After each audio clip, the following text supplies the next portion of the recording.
इस प्रश्न में हमें सिद्ध करना है कि समकोण के सामने वाली भुजा यानी कि AC का मान AB से ज़्यादा है तथा AC का मान BC से भी ज़्यादा है। हम जानते हैं कि समकोण त्रिभुज में बाकी दो न्यून कोणों का योग समकोण के बराबर होता है, अर्थात कोण B बराबर कोण A प्लस कोण C हम लिख सकते हैं। इस प्रकार कोण B कोण A से बड़ा है, इसका अर्थ हो गया AC BC से बड़ी है तथा कोण B कोण C से बड़ी है, इसका अर्थ है AC AB से भी बड़ी है।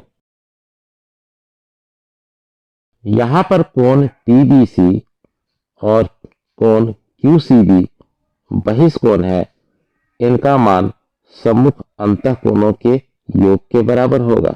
इसे आगे हल करने पर हमें प्राप्त हो जाता है कि कोण ACB के मान से कोण ABC का मान ज़्यादा है। कोण ACB की सम्मुख भुजा AB है, जबकि कोण ABC की सम्मुख भुजा AC है, इसलिए AB से AC का मान ज़्यादा है। इस प्रकार हम लोगों ने सिद्ध कर दिया कि भुजा AC का मान भुजा AB के मान से ज़्यादा है। इस प्रश्न में दिया गया है कि कोण B का मान कोण A के मान से छोटा है। त्रिभुज ABO में कोण B की सम्मुख भुजा AO है और कोण A की सम्मुख भुजा BO है, तो इस प्रकार AO का मान BO के मान से छोटा है। इसी प्रकार त्रिभुज CDO में हमें मिल जाता है DO CO से छोटा है। अब असमीकरण 1 और असमीकरण 2 को जोड़ते हैं तो हमें मिलता है कि AD का मान BC के मान से छोटा है। इस प्रश्न को बनाने के लिए एक रचना करने की आवश्यकता है।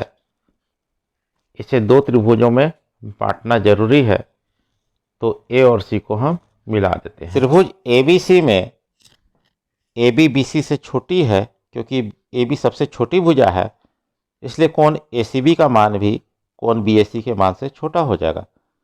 इसी प्रकार त्रिभुज ACD में CD सबसे बड़ी भुजा है, इसलिए AD से CD बड़ा हो जाएगा और कोण ACD का मान कोण CAD से छोटा हो जाएगा। असमीकरणों 1 और 2 को जोड़ने से हमें मिलता है कोण A कोण C से बड़ा है।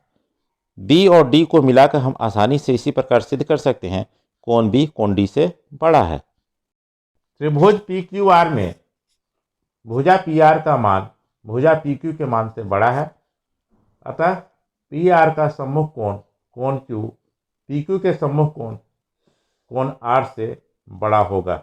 PS कोण QPR को समद्विभाजित करता है, इसलिए कोण QPS का मान कोण RPS के बराबर होगा।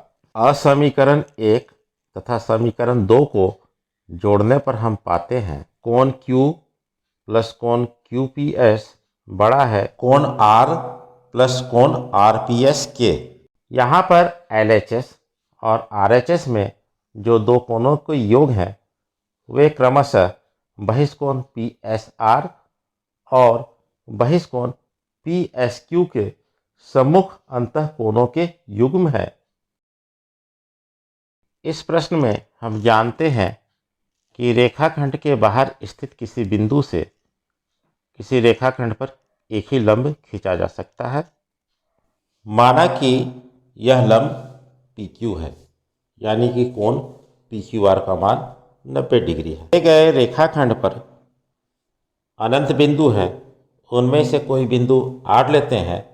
इस प्रकार त्रिभुज PQR की रचना होती है। हमें सिद्ध करना है PQ का मान PR से छोटा है। इस प्रकार एक दिए गए बिंदु से जो उस रेखा पर स्थित नहीं है, जितने रेखाखंड खींचे जा सकते हैं उनमें लंब रेखाखंड सबसे छोटा होता है।